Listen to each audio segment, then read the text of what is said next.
A black armored convoy of 7 SUVs rolled through the sun-baked streets of Scottsdale, Arizona. The vehicles moved in perfect formation, their tinted windows revealing nothing of the occupants inside. Pedestrians stopped and stared. Some pulled out their phones to record. A convoy like this meant someone important was passing through.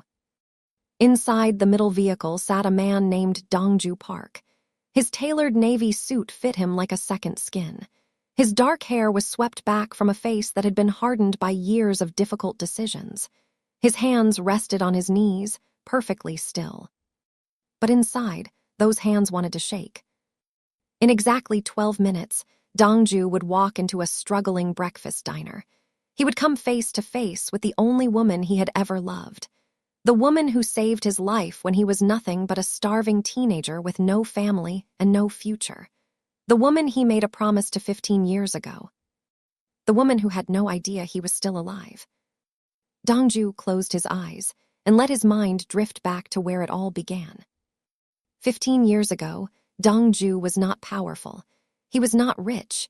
He was not the kind of man who traveled in armored convoys with armed security. He was a 17-year-old Korean immigrant boy living in the back room of his parents' dry cleaning shop in one of the roughest neighborhoods in Cleveland, Ohio. His parents, Jin-ho and Mi-young Park, had come to America with nothing but dreams and determination. They worked 18-hour days. They saved every penny. They learned English from television shows and customer interactions. They wanted Dongju to go to college and become something greater than them. Jin-ho used to say, "In Korea, we were nobody. In America, you can be anybody. That is why we came here, for you." Dongju believed him. He studied hard. He worked in the shop after school. He planned to apply to business schools and make his parents proud. Then came the fire. The dry cleaning shop had started taking customers from a larger chain owned by a man named Gerald Whitmore. Whitmore did not appreciate the competition. He complained. He threatened. When Jin-ho refused to close his shop, Whitmore paid someone to make the problem go away. On a cold November night, while Jin-ho and Mi-young were inside doing late-night inventory, someone poured gasoline around the back of the building and lit a match. Dongju was at the library studying for a chemistry test. He came home to find fire trucks and police cars and a crowd of neighbors standing in the street, watching his entire life burn to the ground. His parents never made it out. The fire department ruled it an accident. Faulty wiring, they said. Old building, they said. Nothing suspicious, they said. But Dongju knew the truth. He had heard Whitmore's threats. He had seen the fear in his father's eyes. He knew that his parents had been taken from him deliberately and cruelly. And he could do nothing about it. At 17 years old, Dongju became homeless overnight. He had no family in America. His parents' small savings account was frozen pending an investigation that would take months. He had nowhere to go and no one to turn to. For 3 weeks, he slept under bridges and in abandoned buildings. He ate from dumpsters. He watched the world continue spinning while his had stopped completely. By the time December arrived, Dongju was ready to give up. The cold had seeped into his bones. He had not eaten in 4 days. His lips were blue and his fingers were numb, and he had started to wonder if dying would really be so bad. That was when he met Felicia Monroe. Felicia was 16 years old and worked at her grandmother's soul food restaurant after school. Grandma Monroe's kitchen was a Cleveland institution, a tiny restaurant that served the best fried chicken and collard greens in the neighborhood. Felicia had been helping out there since she was old enough to carry plates. On that freezing December evening, Felicia was taking out the trash when she heard a sound coming from behind the dumpster. At first, she thought it was an animal, a stray cat or a raccoon looking for scraps. But when she looked closer, she saw a boy. He was curled up on a piece of cardboard, his thin jacket pulled tight around his shivering body. His eyes were closed. His breathing was shallow. He looked like he was waiting to die. Most people would have walked past. The neighborhood had plenty of homeless people, and most folks had learned to look the other way. It was easier that way, safer. Felicia did not walk past. She ran back inside the restaurant and grabbed a container of hot food. Fried chicken, mashed potatoes, gravy, collard greens, a biscuit. She wrapped it all up and brought it out to the boy behind the dumpster. "Hey," she said softly, kneeling down beside him. "Hey, wake up, you need to eat something." Dongju opened his eyes. For a moment, he thought he was dreaming. There was an angel standing over him, holding a container of food that smelled like heaven. "Take it," the angel said. "It is hot, you need to eat." Dongju was too weak to argue. He took the container with trembling hands and started eating. The food was the best thing he had ever tasted, not because of how it was prepared, but because of what it represented. Kindness, hope, someone who saw him as a human being instead of a problem to be ignored. When he finished eating, he looked up at the girl who had saved his life. "Thank you," he whispered. "What is your name?" she asked. Dongju Park." "I am Felicia Monroe. My grandmother owns this restaurant." She studied his face with concern. "How long have you been out here?" 3 weeks. "Where is your family?" "Gone. My parents died in a fire."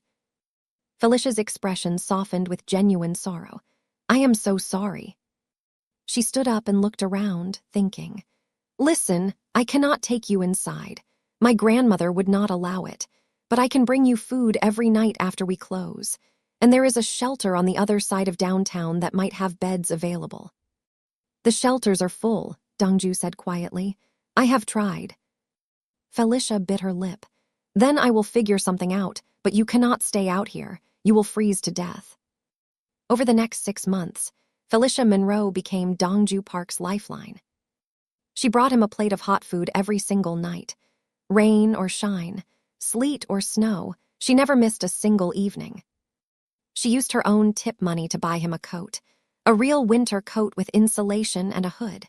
It was used and a little worn, but it was warm. She helped him find odd jobs in the neighborhood, cleaning gutters, shoveling snow, moving furniture, anything that would put a few dollars in his pocket. She listened when he cried about his parents. She held his hand when the grief became too heavy to carry alone. She believed in him when he had stopped believing in himself. And she never once asked for anything in return. Dongju fell in love with her. How could he not? She was kind and brave and beautiful, and everything he thought had been burned away with his old life. But he never told her how he felt. How could he? He was homeless. He was broken. He had nothing to offer except gratitude and promises. Then one night, everything changed. Dongju received a letter. It was forwarded from his parents' old address to the post office box Felicia had helped him set up. The letter was from Korea, from an uncle he barely remembered. His father's older brother, a man named Park Sung-jin, had heard about the fire through old family contacts. He was offering Dongju a place to stay, a chance to start over, a home. Dongju stared at the letter for a long time. Korea. He had not been there since he was a small child. He barely spoke the language anymore. He had no idea what kind of life awaited him on the other side of the world.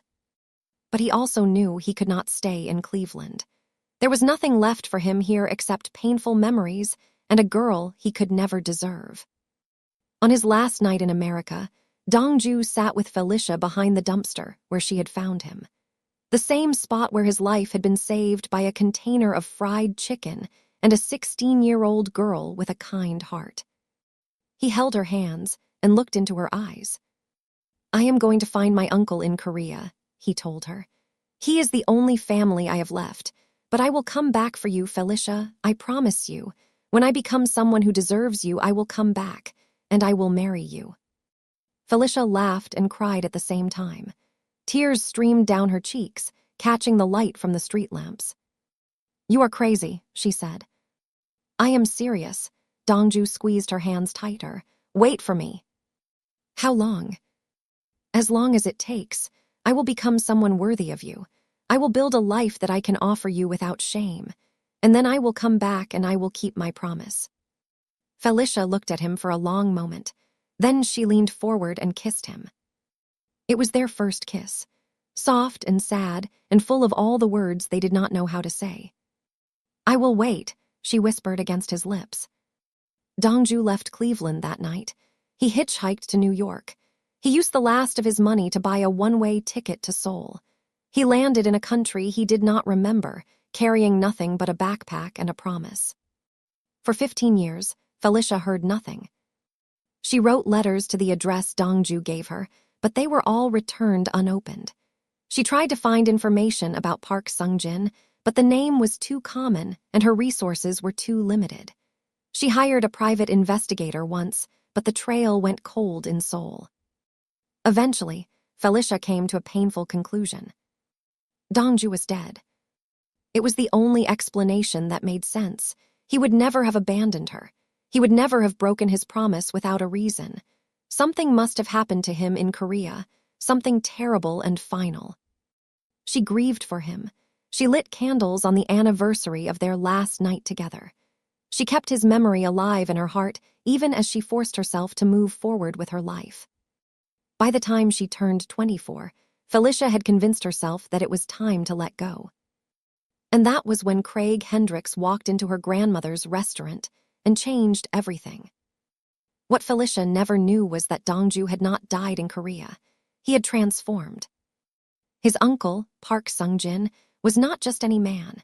He was the second in command of one of Korea's most powerful underground organizations, the kind of organization that moved money and influence across borders like water flowing downhill, the kind of organization that made governments nervous and competitors disappear. When Dongju arrived in Seoul with nothing but rage in his heart and a promise on his lips, his uncle saw something in him, something dangerous, something useful, something that could be shaped and sharpened into a weapon. "You have lost everything," Sung-jin told him on his first night in Korea. "That kind of loss can destroy a man, or it can make him invincible. Which will you choose?" Dongju chose invincibility. Over the next 15 years, he climbed the ranks of his uncle's organization with brutal efficiency. He learned to fight. He learned to negotiate. He learned to command respect through strength and intelligence. He learned to make deals that benefited everyone and enemies that regretted crossing him. When his uncle retired, Dongju took his place. He also avenged his parents' deaths. Gerald Whitmore, the man who had ordered the fire, had expanded his dry cleaning empire into a regional chain. He thought he had gotten away with murder. He thought the past was buried along with Jin-ho and Mi-young Park. He was wrong. Dongju did not have Whitmore taken care of. That would have been too easy. Instead, he destroyed him financially. He bought Whitmore's debts. He pressured his suppliers. He exposed his tax evasion to federal investigators. He watched from afar as Gerald Whitmore lost everything he had built and spent his final years working minimum-wage jobs and living in a one-bedroom apartment. Justice was served, cold and complete. But through all of those years, through all of those battles and victories and transformations, Dongju never forgot Cleveland. He never forgot the dumpster. He never forgot her. He kept tabs on Felicia through private investigators and digital surveillance. He watched her graduate from community college. He watched her take over the restaurant when her grandmother's health declined. He watched her grandmother pass away and leave her the business. He watched her get married. That day was the hardest of his life, harder than losing his parents, harder than any fight he had ever faced. He stood in his Seoul penthouse, holding a surveillance photo of Felicia in a wedding dress, and felt his heart break all over again. He had taken too long. He had waited too many years. He had lost her. For almost 7 years, Dongju convinced himself that it was over. Felicia had moved on. She was married. She was living her life. He had no right to disrupt that, no matter what he had promised. But then, his investigators brought him new information. Information about her husband. Information that made Dongju's blood run cold. And now he was here. Scottsdale, Arizona, where Felicia had relocated after her grandmother died and left her a second restaurant location, where she was living with a man who was not what he pretended to be. The convoy stopped. Dongju stepped out into the Arizona sun. He looked up at the faded sign of a small diner called Grandma Monroe's Kitchen. The paint was peeling. The windows needed washing, but the smell of good food still drifted through the door. This was it, the moment he had been waiting for, the moment he had been building toward for 15 years. He pushed open the door. The bell chimed. And there she was. 31 years old, tired eyes with dark circles underneath them, a worn apron stained with grease and hard work, hair pulled back in a practical ponytail, lines around her mouth that had not been there when she was 16. But still beautiful, still the most beautiful woman he had ever seen. Felicia was carrying a pot of coffee toward a table of customers. She turned toward the door when the bell rang, ready to greet whoever was coming in with the same warm smile she gave everyone. The smile died on her face. The coffee pot slipped from her fingers. It shattered on the floor, sending hot liquid and broken glass everywhere. But Felicia did not move. She did not look down. She just stared at the man standing in her doorway like she was seeing a ghost. Because she was. "Dongju," she breathed. And that was when Dongju noticed something that made his stomach drop. Standing behind the counter, watching them both with cold and possessive eyes, was a man wearing a wedding ring. And so was Felicia. Before we continue, let me ask you something. If someone you loved made you a promise and then disappeared for 15 years without a word, would you wait for them? Or would you move on? Think about it. Drop your answer in the comments. And if you want to see what happens when Dongju discovers who this man really is and what he has done to Felicia, then hit that like button and subscribe if you have not already. Because what happens next changes everything.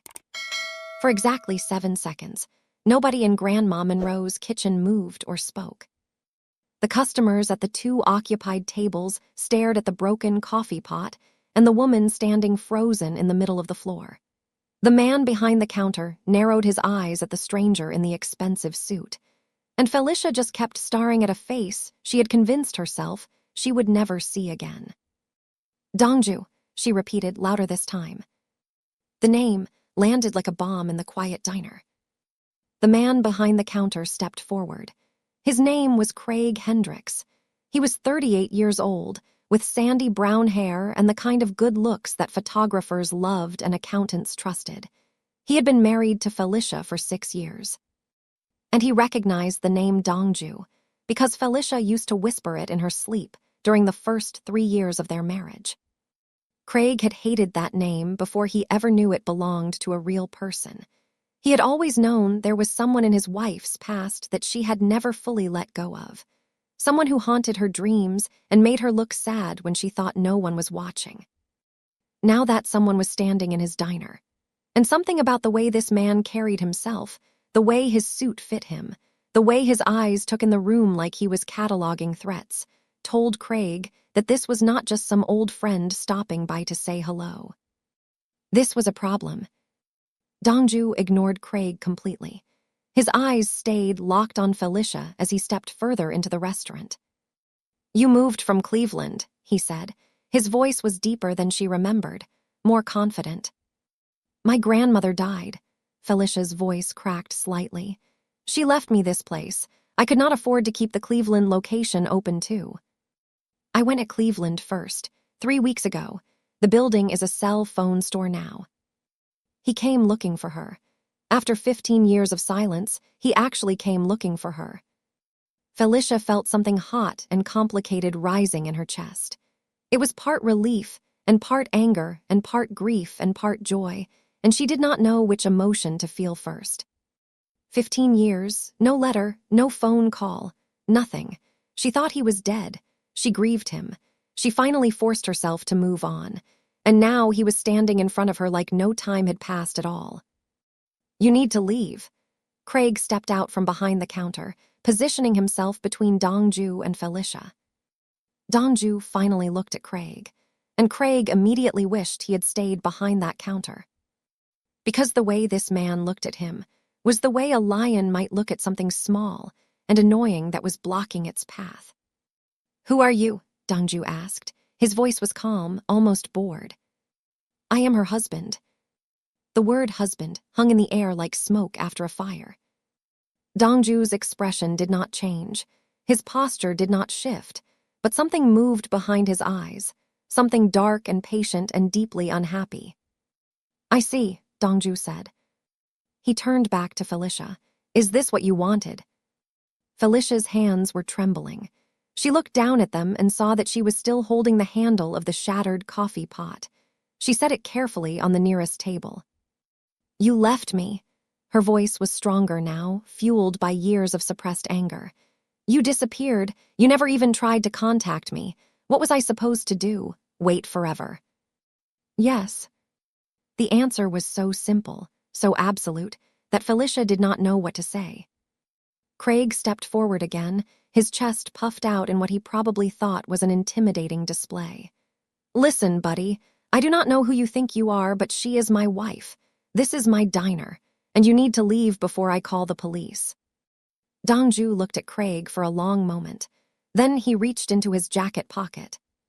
Craig tensed. Felicia gasped. The customers at the nearby tables shrank back in their seats.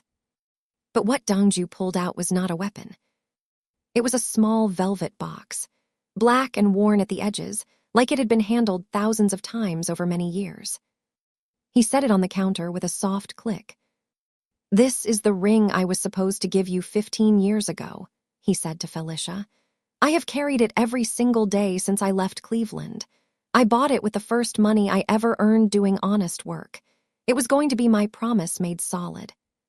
He looked at Craig. "You are right, she is your wife, for now." Craig's face reddened with anger, but before he could respond, Dongju turned and walked toward the door. "Dongju, wait," Felicia called out. He stopped with his hand on the door handle. He did not turn around. "I am staying at the Phoenician Resort for the next 30 days. If you want answers, you know where to find me." He pushed open the door and walked out. The bell chimed again, almost cheerfully, as if it did not understand the magnitude of what had just happened. Felicia stared at the velvet box on the counter. Craig stared at Felicia, staring at the velvet box. The customers stared at both of them, probably wondering if they were going to have an interesting story to tell their friends later. "Who the hell was that?" Craig demanded. "Someone from my past," Felicia said quietly. "From before I met you. The Korean, guy you used to dream about." Felicia did not answer.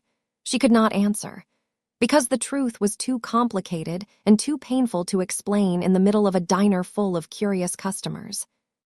"Clean this mess up," Craig said, gesturing at the broken coffee pot and the spreading puddle of liquid on the floor. "I have to make some calls." He walked into the back office and shut the door behind him. Felicia heard the lock click. She stood there for a moment, surrounded by broken glass and cooling coffee, and wondered how her simple, predictable life had just become so incredibly complicated. That night, after the diner closed, Felicia sat alone in the storage room behind the kitchen.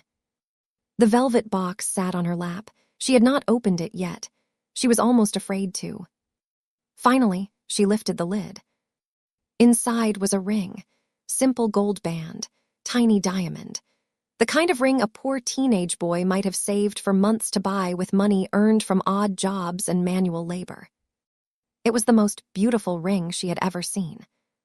But there was something else inside the box. A folded piece of paper, yellowed with age and worn soft at the creases. She pulled it out carefully and unfolded it. The note was written in handwriting she recognized immediately. Dongju's handwriting. The same handwriting from the letters he used to leave for her in their secret spot behind the dumpster. The note read, "I will come back for you, and when I do, I will never leave again. I promise." Felicia felt tears streaming down her face. She had thought he was dead. She had grieved him. She had forced herself to move on because she believed there was no other choice. But he had been alive this whole time. He had kept the ring. He had kept the promise. At least he had tried to. She was about to close the box when she noticed something else. Something hidden in the lining of the velvet interior. A slight bulge that did not quite fit with the box's construction. She pried at the lining carefully and found a thin envelope tucked inside. Her heart pounding, she opened the envelope and pulled out what was inside. A photograph, recent, based on the clarity and the printing quality. The photograph showed two men shaking hands in front of a golf course clubhouse. One of them was her husband, Craig. The other was a man she recognized. His face had been all over the news 2 years ago. Martin Graves. He had been arrested for running an insurance fraud scheme that left dozens of families bankrupt. He was convicted and sentenced to 12 years in federal prison.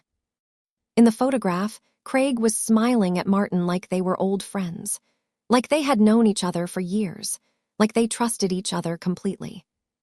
Craig had told Felicia he was a sales consultant before they met. He said his previous business partners were all legitimate. He said his past was boring and uncomplicated. He lied. Felicia sat in the storage room, holding the photograph in her shaking hands, and felt her entire understanding of her marriage crumbling around her. If Craig lied about knowing a convicted criminal, what else had he been hiding? And why did Dongju have this photograph? How did he know about Craig's secrets? More importantly, what else did he know? Felicia did not sleep that night. She lay in bed next to Craig, listening to him snore, and stared at the ceiling until the sun came up. Her mind would not stop racing. Questions tumbled over each other like rocks in a landslide. How did Dongju get that photograph? Why did Craig lie about knowing Martin Graves? What was Craig's real connection to the insurance fraud scheme? And perhaps most importantly, what was Dongju now? What had he become in those 15 years? The suit he was wearing, the convoy of vehicles, the way he carried himself like a man who was used to being obeyed.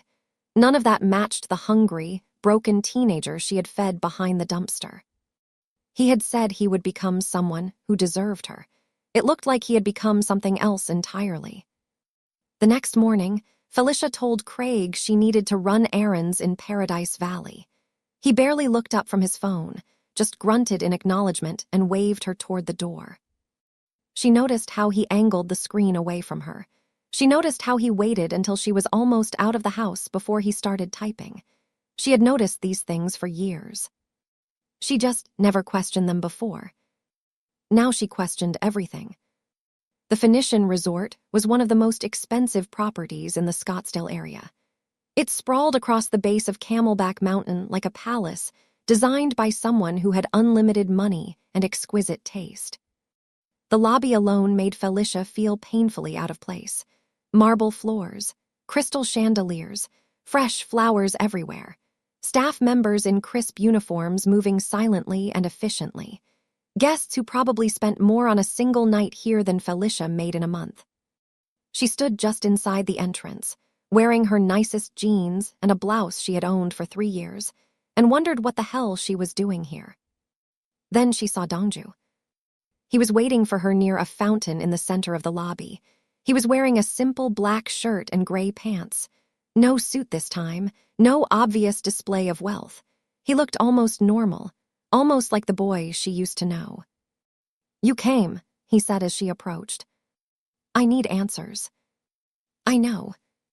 He gestured toward a private terrace off the main lobby. "We can talk out there, more private." They walked together past curious staff members and wealthy guests, through a set of glass doors, and out onto a stone terrace that overlooked the mountains. The view was stunning. The morning sun painted the desert in shades of gold and orange. Dongju ordered tea from an attentive server. Felicia shook her head when offered something. She could not imagine putting anything in her stomach right now. When they were alone, she pulled out the photograph and slid it across the table toward him. "You left this in the ring box." Dongju nodded. "How do you have a photograph of my husband with a convicted criminal?" Dongju looked at her with something in his eyes that might have been pity. "Because I have been investigating Craig Hendricks for the past 3 months. Since the moment I discovered you were married to him." Felicia felt the ground shifting beneath her feet. "Why? Why would you investigate my husband?" "Because I never stopped watching over you, Felicia, even when I could not be here, even when I convinced myself that you had moved on and I should let you be happy. I kept track of your life. I needed to know you were safe." He paused. "When I found out you had married, I had my people look into Craig. Standard background check. I wanted to make sure you were with someone good, someone who deserved you. And what I found made me get on a plane immediately. Dongju reached into a bag beside his chair and pulled out a thick folder. He placed it on the table in front of her. Craig Hendricks is not a sales consultant. He has never been a sales consultant, and he did not meet you by accident. Felicia opened the folder with trembling hands. Inside were documents, bank records, photographs, court filings, background reports, pages and pages of information about a man she had been married to for 6 years. Dongju walked her through it slowly, explaining each piece. Craig Hendricks had been married 3 times before Felicia. Each of his previous wives owned small businesses: a florist shop in Tampa, a boutique in Nashville, a bed and breakfast in Charleston. Each of those women signed over financial control to Craig within 2 years of marriage. He was charming. He was helpful. He offered to handle the books so they could focus on what they loved. And each of those women lost everything. Craig systematically drained their accounts. He took out loans in their names without their knowledge. He ran up debts and transferred assets into shell companies. When there was nothing left to take, the marriages fell apart. 3 women, 3 businesses, 3 financial ruins, and Craig walked away from each one with money in his pocket and no legal consequences. He is a con artist, Dongju said quietly. A very good one. He finds vulnerable women with valuable assets, marries them, and bleeds them dry. Felicia shook her head. That is not possible. He loves me. He has been a good husband. Even as she said the words, she knew they sounded hollow. Craig had never been cruel to her, but he had never been particularly loving either. Their marriage was comfortable, practical, like a business arrangement more than a romance. Now she understood why. Dongju pulled out another document. According to records I obtained from various sources, Craig has already taken out several loans against your diner without your knowledge. He forged your signature on 3 separate occasions. The total debt is currently $437,000. Felicia felt like she had been punched in the stomach. That is more than the diner is worth. Exactly. In approximately 6 months, when those loans come due, you will default. The bank will seize the property. You will lose everything your grandmother built. And Craig will walk away, probably to find wife number 5. He targeted me. Felicia's voice was barely a whisper. Yes, he found out about your grandmother's restaurant through business databases. He researched your family. He waited for the right moment. He planned his approach down to the last detail. He showed up at your Cleveland location, pretending to be a lonely businessman passing through town. But he had been preparing for that meeting for months. Felicia stared at the documents spread out before her. The evidence was overwhelming. Everything Dongju was telling her made horrible, perfect sense. Craig's hesitation to have children, his insistence on handling all the finances, his occasional trips that he vaguely attributed to business opportunities, his habit of keeping his phone angled away from her. It all fit. Every piece of her marriage suddenly looked different when viewed through this new lens. I have been so stupid, she whispered. No, Dongju's voice was firm. You have been trusting, you have been kind. Those are not weaknesses, Felicia. They are what make you who you are. Craig exploited your goodness. That is his crime, not yours. She looked up at him. What do you want from me, Dongju? Why are you really here? I made you a promise 15 years ago. I said I would come back for you. I said I would marry you. I intend to keep that promise. I'm already married. To a criminal who is destroying your life. That marriage is based on lies and exploitation. It does not count. Felicia laughed bitterly. It does not count. I stood in a church and said vows. I have worn his ring for 6 years. I have shared his bed and his home and his life. You do not get to tell me it does not count. You are right, Dongju nodded slowly. I do not get to tell you anything. I can only tell you what I know. What you do with that information is your choice. He leaned forward, his dark eyes intense and focused. But I want you to know something, Felicia. I never forgot you. Not for one single day in 15 years. Every decision I made, Every battle I fought, every success I achieved, it was all so that one day I could come back to you as someone worthy of your love. Then why did you never contact me? Why did you let me think you were dead? Dongju was quiet for a long moment. Because the world I entered in Korea was dangerous. The work I did, the enemies I made, the things I had to become, none of it was safe. If anyone had discovered that I cared about someone in America, they would have used you to hurt me. I could not risk that. I told myself that staying away was protecting you. And later, when you became powerful enough to protect me. By then, I was covered in too much darkness. I had done things, Felicia, things that would horrify you, things that would make you look at me differently. I did not want to bring that darkness into your life. I convinced myself that you were better off without me. He looked down at his hands. I was wrong about all of it. I should have found a way to contact you. I should have trusted you to understand. Instead, I let fear and shame keep me away while a predator moved in and started destroying everything you love. Felicia did not know what to say. 15 years of anger and grief were warring with 15 years of hope and love. She had thought she was over him. She had convinced herself that the teenage girl who loved Dongju Park was someone she had left behind.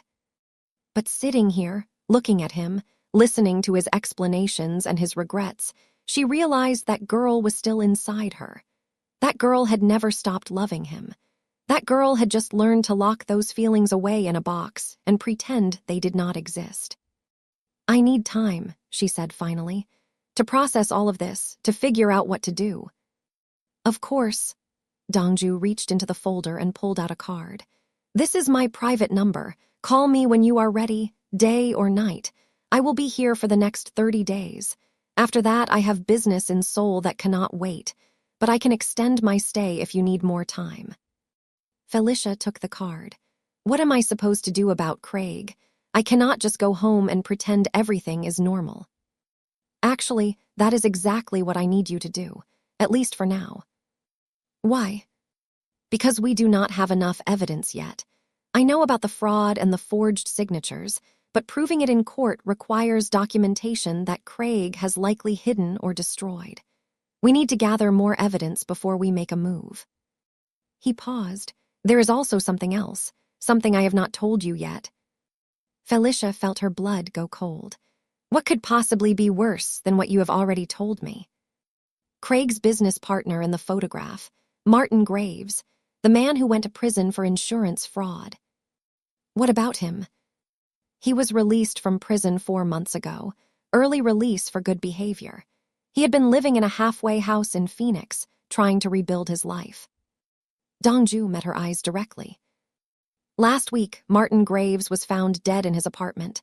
The official ruling was suicide, hanging. Felicia's hand flew to her mouth. According to visitor logs and security footage, Craig was the last person to visit Martin before he died. They met for approximately 45 minutes. Craig left. 6 hours later, Martin was dead. You think Craig? I think Martin Graves knew things about Craig that Craig did not want anyone else to know.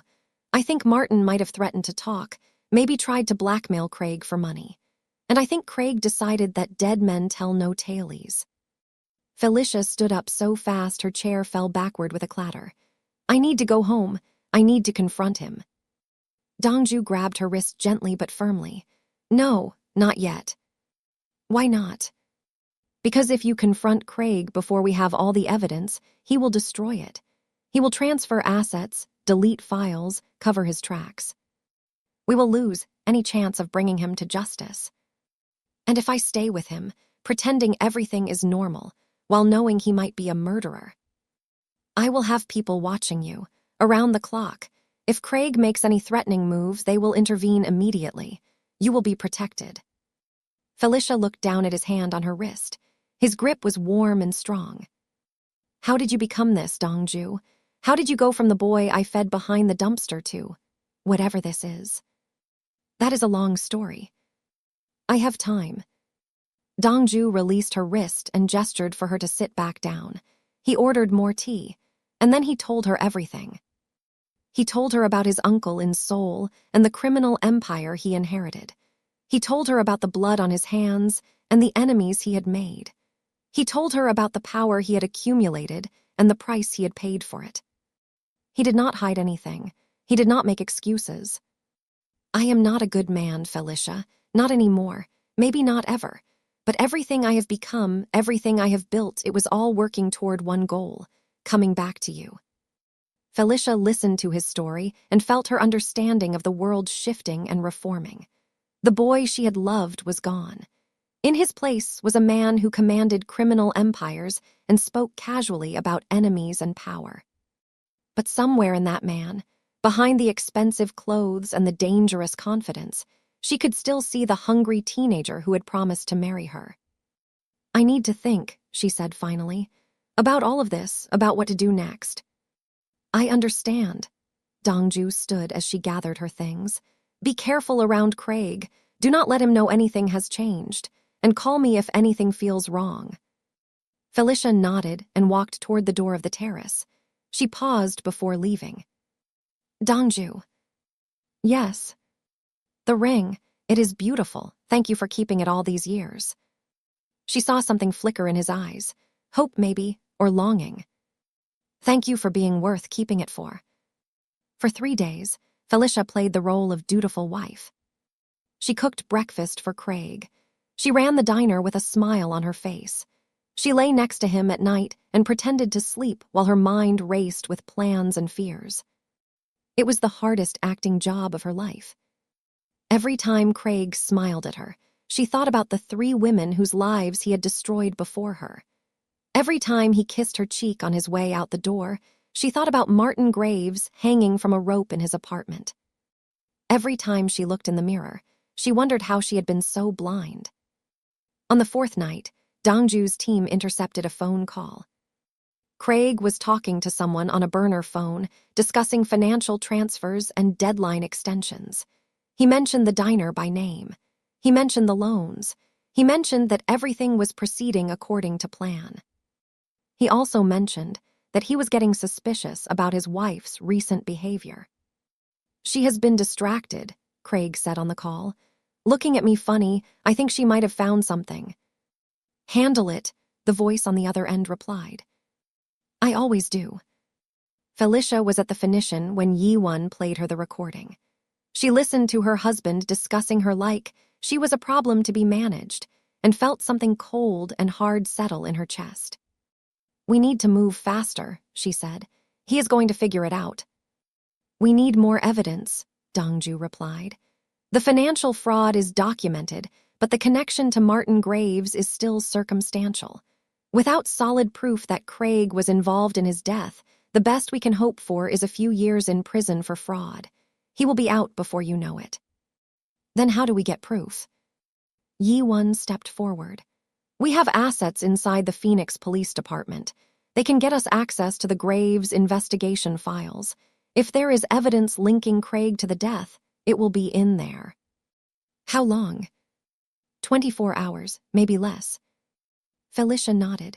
Fine, 24 hours. I can hold it together for that long. But she was wrong. That night, Felicia came home from the diner and found Craig waiting for her in the living room. All the lights were off. He was sitting in his favorite chair, facing the door with something in his hands. Her burner phone, the one Dongju had given her for secure communication.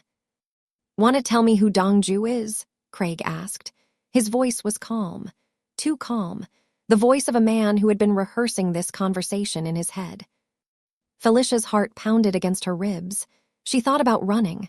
She thought about screaming, but her feet stayed rooted to the floor.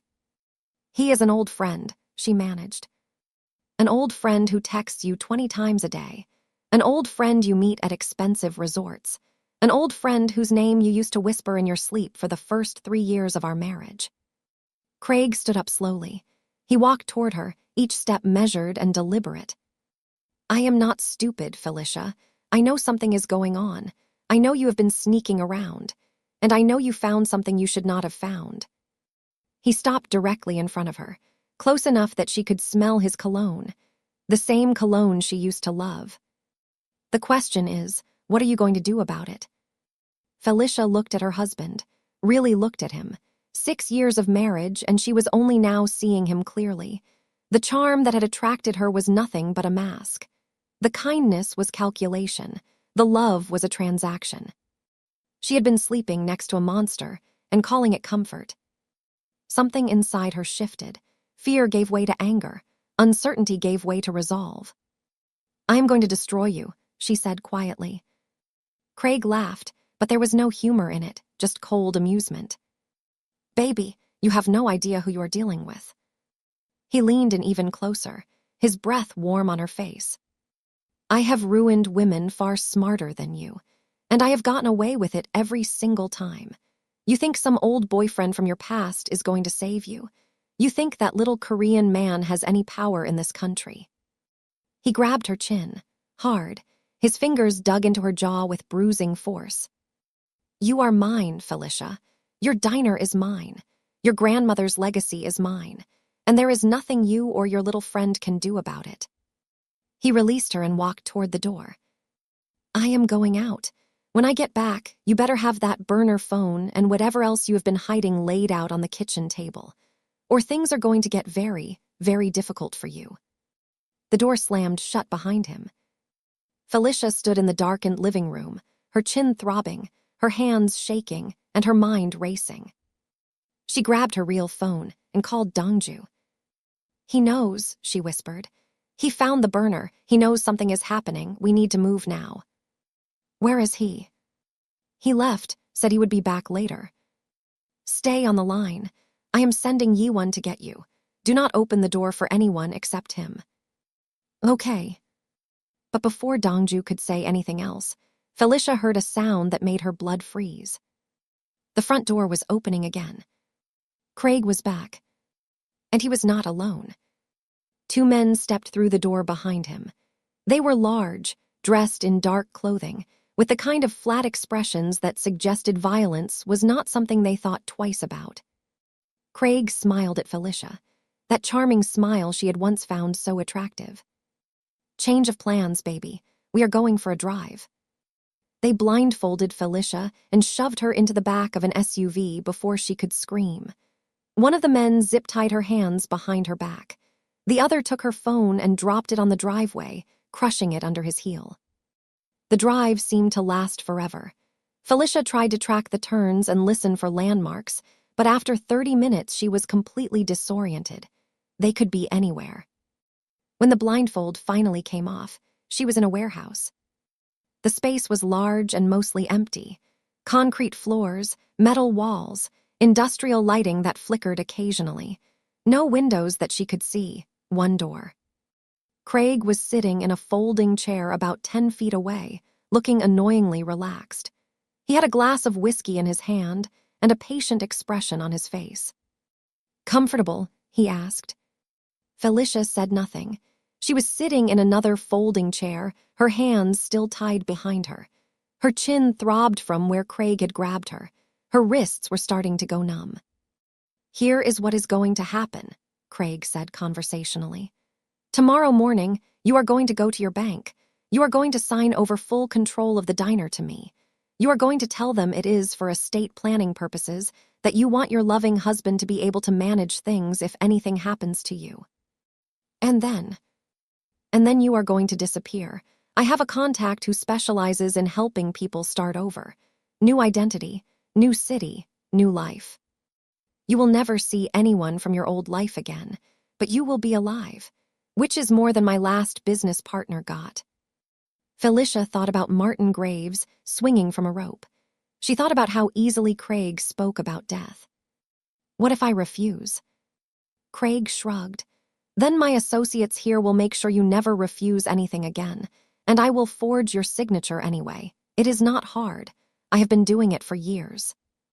He leaned forward, resting his elbows on his knees.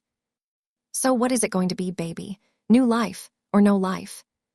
Felicia's mind raced. She needed to stall. She needed time. Dongju knew something was wrong. He would be looking for her. She just needed to survive long enough for him to find her. "I will do it," she said quietly. Craig raised an eyebrow. "That was easier than I expected. But I need something first." "What?" I want to know why. Why me? You could have targeted anyone. There are thousands of women with small businesses. Why go to all this trouble for a struggling soul food restaurant? Craig's expression shifted slightly. Just for a moment, something almost human flickered in his eyes. Because you were perfect, he said. Lonely woman running her dead grandmother's restaurant. No family, no close friends. No one who would ask too many questions when things went wrong. And there was something else, too. What? You were sad. I could see it the first time I walked into your restaurant. This deep sadness underneath all the smiles and the friendly service. Sad women are easy to manipulate. They want someone to fix their lives. They want to believe in love and happy endings. They trust too easily. He took a sip of his whiskey. I saw that sadness, and I knew you would be mine within a year. And I was right. Felicia felt sick. Every sweet moment of their early relationship now looked different. Every kind word, every thoughtful gesture, every time she had believed he was falling in love with her, it was all just a predator studying his prey. Get some rest, Craig said, standing up. Tomorrow is going to be a long day, and try not to do anything stupid. My friends are not gentle with people who cause problems. He walked toward the door, his two associates following behind him. Craig, Felicia called out. He paused. The man from my past, Dongju, he is going to find me. Craig laughed. Baby, I have been doing this for 15 years. No one has ever found me, and no one ever will. The door slammed shut behind him. She heard locks engaging. Heavy locks, multiple locks. She was alone. For about an hour, Felicia just sat in the chair, trying not to panic. The warehouse was cold and silent except for the occasional hum of electrical equipment. She could hear traffic somewhere in the distance, but it could have been coming from any direction. Then she felt something. A faint buzzing sensation against her left foot, coming from inside her sneaker. Her heart leaped. The tracking device. Dongju had given it to Yiwon to plant without telling her, in case something exactly like this happened. It was sewn into the sole of her shoe, invisible and undetectable unless you knew exactly what to look for. Hope flooded through her chest. Dongju knew where she was. He had to. That was the whole point of the tracker. He was coming for her. She just had to stay alive until he arrived. But her relief was short-lived. She heard footsteps outside the door, heavy footsteps, getting closer. The lock clicked, the handle turned. Someone was coming in. And it was not Craig. The door swung open. Felicia scrambled backward, trying to stand despite her bound hands, her heart pounding so hard she could barely breathe. But the figure that stepped through the doorway was not one of Craig's thugs. It was Yiwon. His face was as cold and expressionless as always, but his eyes softened slightly when he saw her. We need to move, he said. Now. He crossed the room in 3 quick strides and cut through the zip ties with a knife that seemed to appear from nowhere. Felicia gasped as blood rushed back into her hands, the pins and needles almost painful. How did you find me? The tracker. Dongju had it active the moment he lost contact with you. We have been tracking your location for the past 4 hours. 4 hours? Why did you wait so long? We needed to know what we were dealing with. Craig has connections. We had to make sure we were not walking into a trap. He guided her through a maze of corridors she had not seen when Craig's men brought her in. They moved quickly and quietly, Yiwon checking every corner before motioning her forward. Where is Craig? He left about an hour ago, took his 2 associates with him. There were guards on the perimeter, but they have been neutralized. Neutralized. Yiwon did not elaborate. They reached a side door that led to a loading dock. The Arizona night was cool and clear, stars visible even through the ambient light of the city. Parked beside the dock was a black SUV with its engine running. Dongju was in the back seat. When Felicia climbed in, he did not say a word. He just took her hand and held it. His grip was warm and steady and incredibly comforting. I thought, she started. I know. His thumb traced gentle circles on her wrist. You are safe now. Craig cannot reach you where we are going." They drove for nearly 2 hours in silence. The city lights faded. The terrain became more rugged. Eventually, they pulled into a private estate somewhere in the hills of Paradise Valley. The house was enormous, modern architecture with clean lines and floor-to-ceiling windows. A security team patrolled the perimeter.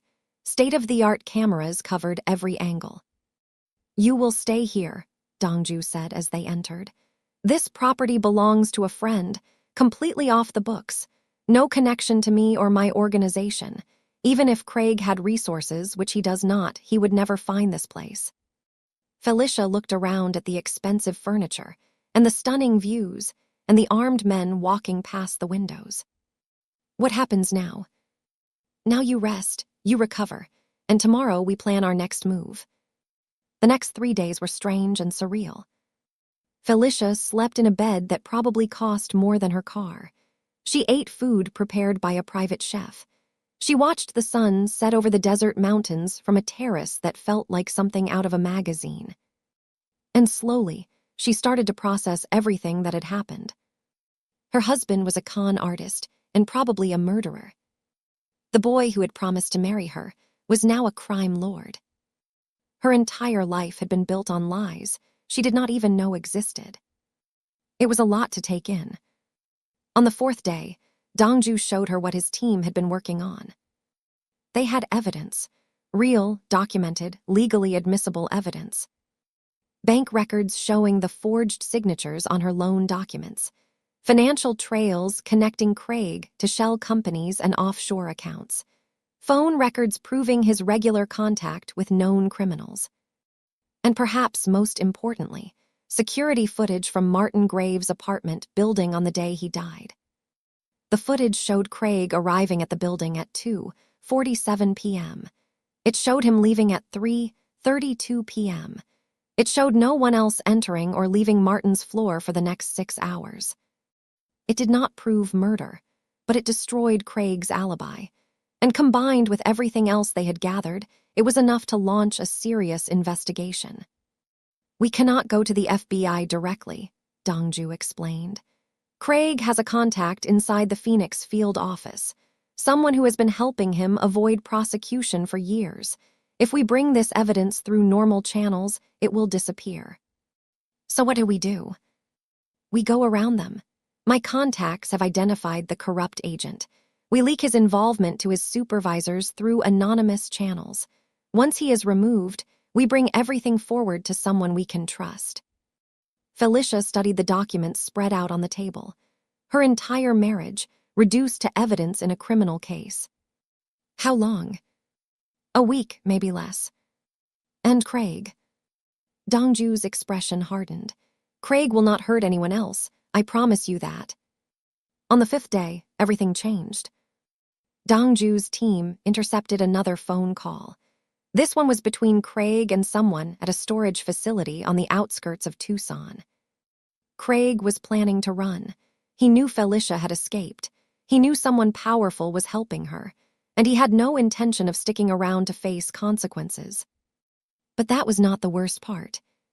The worst part was what Craig said at the end of the call. "Burn the warehouse, and burn everything else too. I want no evidence left behind, including the other one." Felicia's blood went cold. "Other one," she whispered. Yi-Won rewound the recording and played it again. "Including the other one." Dongju's jaw tightened. "It sounds like you were not the only woman Craig was running this scheme on simultaneously." "What do you mean?"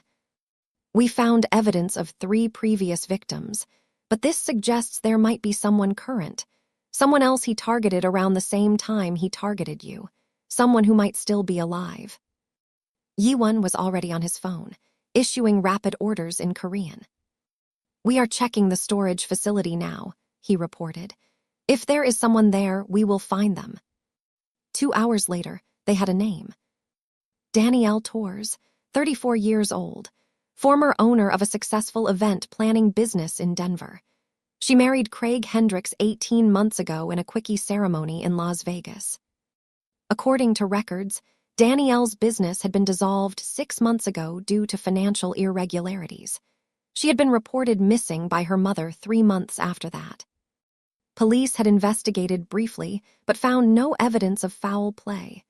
Danielle's bank accounts showed regular withdrawals in her home city. Her social media accounts posted occasional updates. Everyone assumed she had just walked away from her life. Everyone was wrong. The storage facility was on a dirt road outside Tucson, about 90 minutes south of Phoenix. It was the kind of place people rented when they needed to store things they did not want anyone to find. Remote, poorly lit, minimal security. Dongju brought a team of 8 men. They were armed. They were trained. They moved through the facility like shadows, clearing each unit before moving to the next. Felicia insisted on coming. "This is not your fight," Dongju said. "Craig used me to destroy other women's lives. It is absolutely my fight." He looked at her for a long moment, his expression unreadable. Then he nodded. "Stay behind Yiwon. Do exactly what he says." They found Danielle Torres in Unit 47. She was thin, pale, terrified.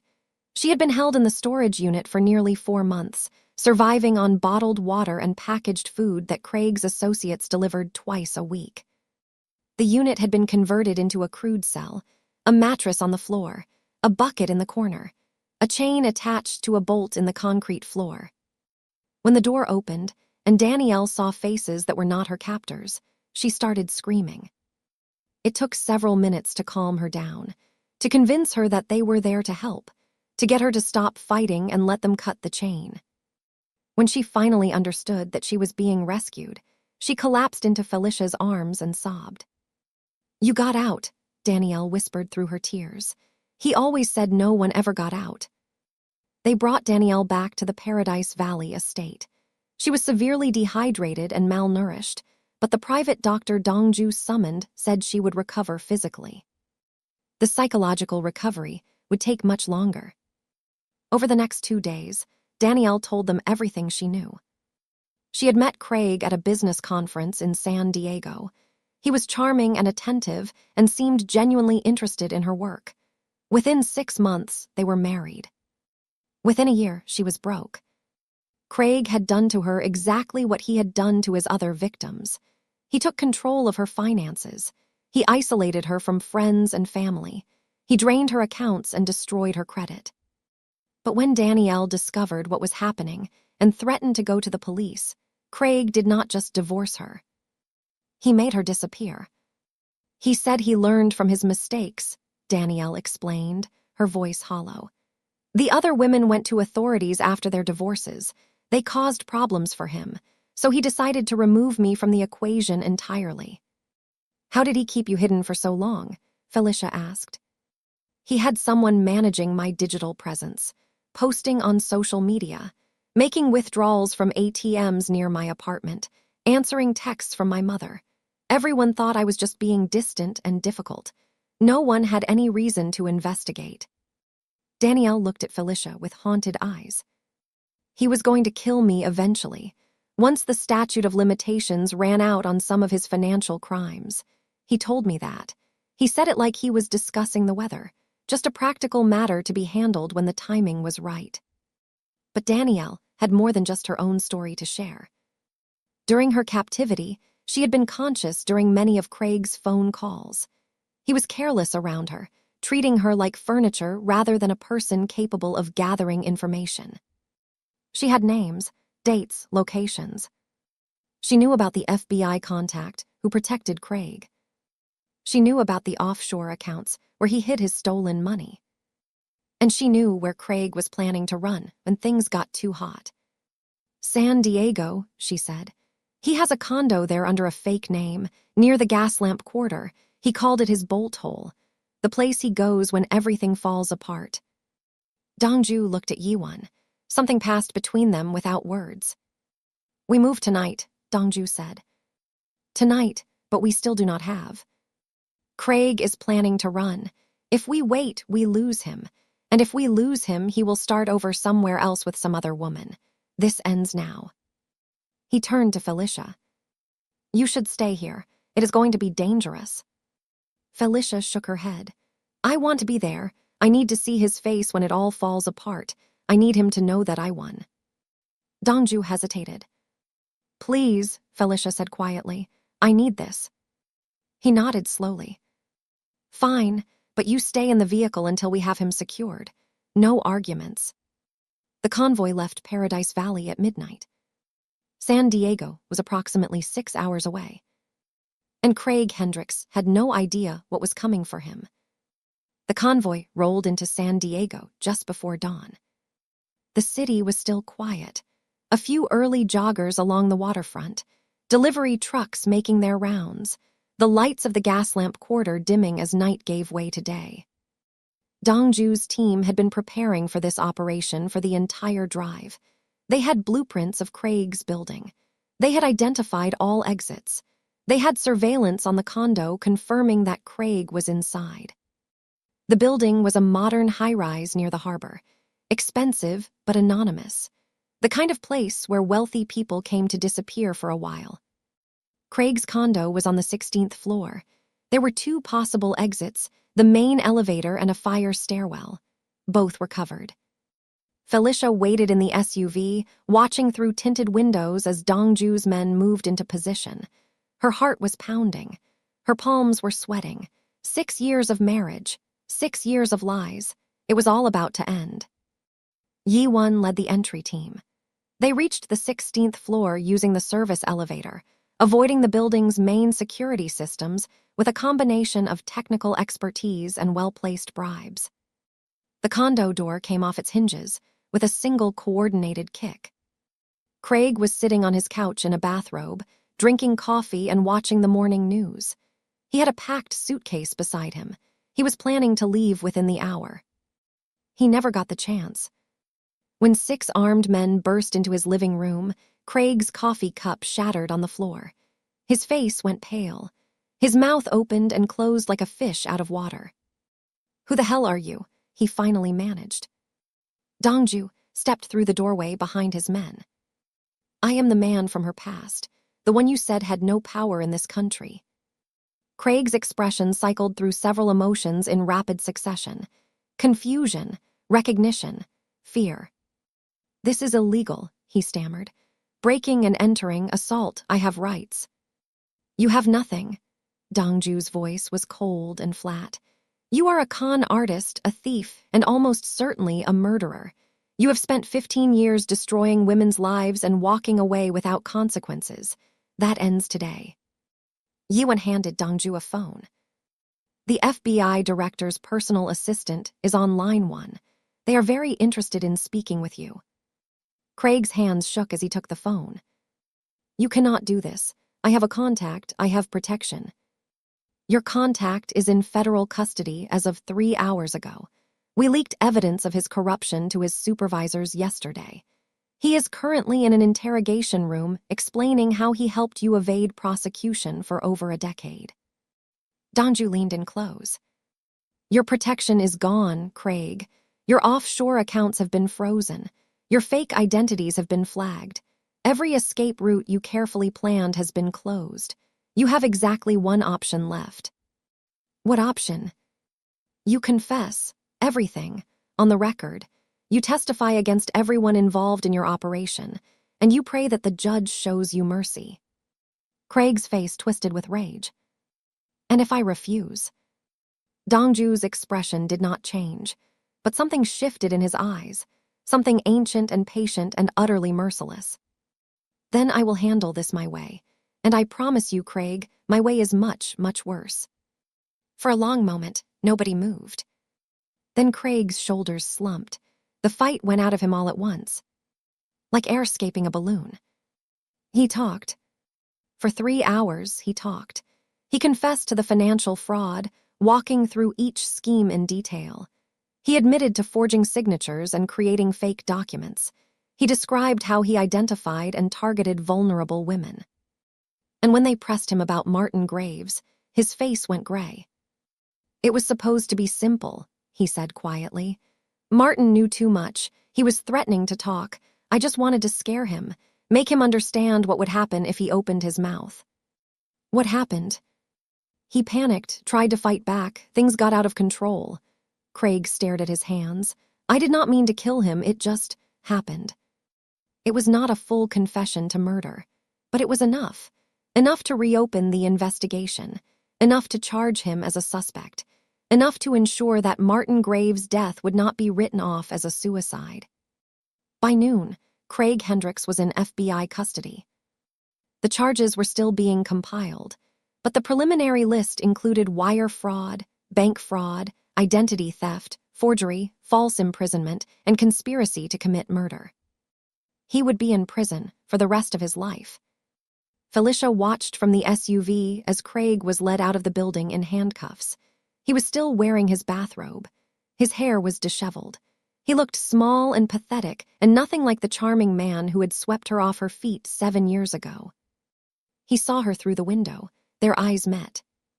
For a moment, he looked like he wanted to say something, an apology, an explanation, some final manipulation to make her feel sorry for him. But before he could speak, the FBI agents pushed him into their vehicle. The door closed. He was gone. Dongju slid into the SUV beside her. "It is over," he said. Felicia shook her head slowly. "No, it is not." "What do you mean?" She turned to look at him, the boy who left, the man who came back, the stranger who had saved her life and destroyed the man who was destroying her. "You kept your promise. You came back for me. But 15 years is a long time, Dongju. I am not the same girl you left behind that alley, and you are not the same boy who left." She took a deep breath. "I need time to figure out who I am now, to decide what I want, to process everything that has happened." Dongju was silent for a long moment. Then he reached into his pocket and pulled out the velvet box, the same one he had left at her diner, the same ring he had carried for 15 years. "I will wait," he said. "However long it takes, I will wait." 3 months passed. Spring came to Scottsdale. The desert bloomed with wildflowers. The mountains turned green. And Felicia Monroe stood in front of Grandma Monroe's kitchen, watching construction workers put the finishing touches on a brand new sign. The diner was being rebuilt, better than before. She had used the evidence Dongju gathered to void all of Craig's forged documents. She had recovered a significant portion of the money he had stolen, seized from his offshore accounts, and returned to his victims. She had paid off the fraudulent loans and cleared her grandmother's legacy of all debt. She was starting over. The FBI investigation into Craig Hendricks had become one of the biggest white-collar crime cases in Arizona history. His FBI contact was facing charges of his own. The other women Craig had victimized were finally getting justice. Danielle Torres had reunited with her mother and was slowly rebuilding her life in Los Angeles. She called Felicia every week to check in. They had become friends, sisters in survival. And Dongju had kept his promise. He was waiting. He had returned to Seoul 3 weeks after Craig's arrest. He had business to handle, loose ends to tie up. An empire that required his attention. But he texted her every morning, just a simple message, "Thinking of you." And every morning, Felicia read that message and wondered if she was brave enough to give him another chance. The diner reopened on a Saturday in April. It was packed from the moment the doors opened. The whole neighborhood showed up. People who remembered Felicia's grandmother and her famous fried chicken. People who had read about the case in the newspapers and wanted to support a local business. People who just wanted good food and a warm atmosphere. By closing time, Felicia was exhausted but happy, genuinely happy. For the first time in years, she felt like herself again. She was wiping down the counter when the bell above the door chimed. She looked up and saw a familiar face. Dongju was standing in the doorway. He was wearing a simple gray shirt and jeans. No suit, no security team, no convoy of armored vehicles, just him. "I heard you were reopening," he said. "I wanted to be here." Felicia stared at him.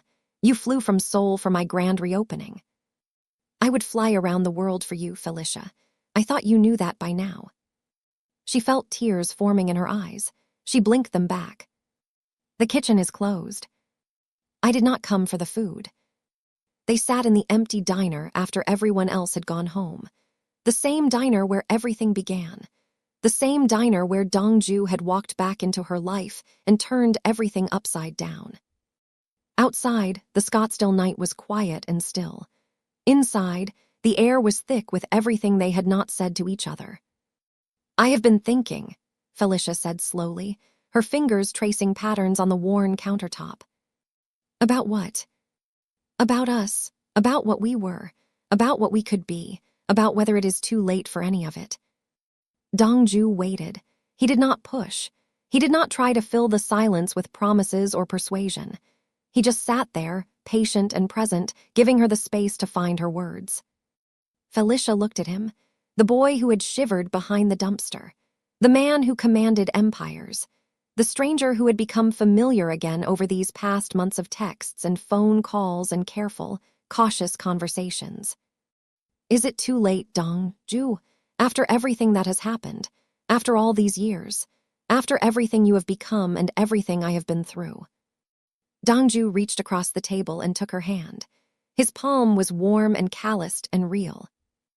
It is never too late, he said. Not for us, not ever. How can you be so sure? Because I have spent 15 years building a life that could be worthy of you, and I have spent the last 3 months watching you rebuild yours. You are stronger than you know, Felicia, braver than you believe, and more beautiful than you were when we were 17, which I did not think was possible. Felicia laughed through her tears. You are ridiculous. I am honest. There is a difference. She squeezed his hand. I am scared, Dongju. I trusted Craig and he nearly destroyed me. How do I know this is different? How do I know you will not disappear again? Dongju was quiet for a moment. When he spoke, his voice was soft and serious. I cannot promise that I will never make mistakes. I cannot promise that my world will not sometimes be complicated and difficult. But I can promise you this, I will never lie to you. I will never hide from you. And I will never, ever leave you again. Not unless you ask me to go. He reached into his pocket and pulled out the velvet box. The same ring, the same promise, waiting for 15 years to be fulfilled. You do not have to answer now, he said. You do not have to answer ever if you are not ready. But I want you to know that this ring has been waiting for you since we were 17, and it will wait as long as you need it to. Felicia took the box. She held it in her hands. She looked at the ring inside, the simple gold band and the tiny diamond that a desperate teenage boy had saved months to afford. She thought about her grandmother, who had taught her that love was not about grand gestures, but about showing up every day. She thought about Danielle and the other women Craig had destroyed, and how close she had come to being just another victim. She thought about the girl who had fed a hungry stranger behind a dumpster and never expected anything in return. And she thought about Dongju, not the powerful man he had become, but the broken boy he had been, the boy who had promised to come back, the boy who had kept that promise against all odds. She opened the box and looked at the ring. Then she slipped it onto her finger. Yes, she said quietly. Dongju stared at her. Yes. Yes, I will marry you. Yes, I will take a chance on us. Yes, I believe that 15 years apart does not have to mean the end of our story. It can mean the beginning of something new. For the first time since she had known him, Dongju looked speechless. Then he stood up, pulled her to her feet, and kissed her. It was not like their first kiss, soft and sad and full of goodbye. This kiss was fierce and joyful and full of promise. This kiss was hello. This kiss was forever. When they finally pulled apart, both of them were crying. I love you, Dongju said. I have loved you since I was 17 years old. I have loved you through poverty and power and everything in between. I will love you until the day I die. I love you too, Felicia whispered. I never stopped, I just forgot how to admit it. 6 months later, autumn came to Scottsdale. The mountains turned gold and orange. The air grew crisp and cool. And Felicia Monroe stood in front of a mirror, wearing a simple white dress, preparing to marry the love of her life. The wedding was small, intimate, held in the courtyard of a beautiful estate overlooking the desert. Only 30 guests, close friends. Survivors from Craig's schemes who had become like family. A few of Dongju's most trusted associates looking slightly uncomfortable in formal attire. Yi-won was the best man. He stood beside Dongju at the altar, his expression as stoic as ever, though Felicia could swear she saw him smile when she walked down the aisle. Danielle Torres was there with her mother, both of them crying happy tears. The other women Craig had victimized had sent flowers and messages of congratulation. A sisterhood built on shared survival. When Felicia walked down the aisle, Dongju's eyes never left her face. 15 years of waiting. 15 years of working and fighting and hopping. It all came down to this moment. The ceremony was simple. Traditional vows. Nothing elaborate or showy. When the officiant asked if anyone objected, there was a brief moment of tension. Old habits died hard, but the moment passed without incident. "I do," Dongju said, his voice steady and strong. "I do," Felicia echoed, her voice thick with emotion. They exchanged rings. The simple gold band with the tiny diamond went on Felicia's finger, right where she had placed it 6 months ago in the empty diner. A matching band went on Dongju's finger, solid and permanent. "I now pronounce you husband and wife." Dongju kissed his bride. The guests cheered, and somewhere Felicia was sure her grandmother was smiling. The reception was held on the terrace as the sun set over the desert. Good food, good music, good company. Felicia danced with her new husband and felt lighter than she had in years. "What happens now?" she asked as they swayed to a slow song. "Anything we want." That is not an answer. Dongju smiled. "I have been thinking about stepping back from some of my business interests, transferring more responsibility to Yi-won and my other lieutenants, spending more time here, more time with you." "You would do that, give up everything you built."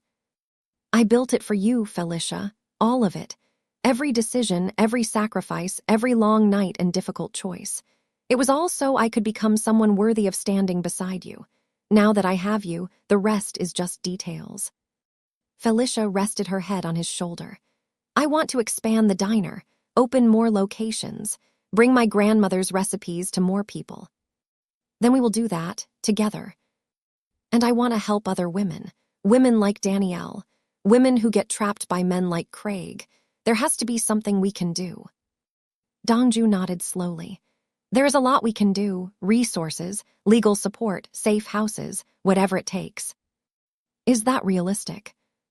"Felicia, I have spent 15 years learning how to make the impossible happen. This is just another project, a better one than most."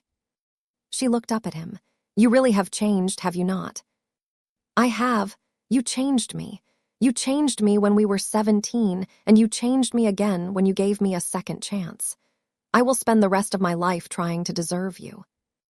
On their second wedding anniversary, Dongju took Felicia to Cleveland. The old neighborhood had changed. Gentrification had transformed the rough streets into trendy boutiques and coffee shops, but some things remained the same. They found the alley behind where her grandmother's original restaurant used to stand. The dumpster was still there, rusted and forgotten. Nobody else would have looked twice at it. But for Dongju and Felicia, it was sacred ground. Dongju knelt down and ran his hand over the cracked concrete. "This is where you saved my life. This is where you saw a starving stranger and chose kindness instead of fear." Felicia knelt beside him.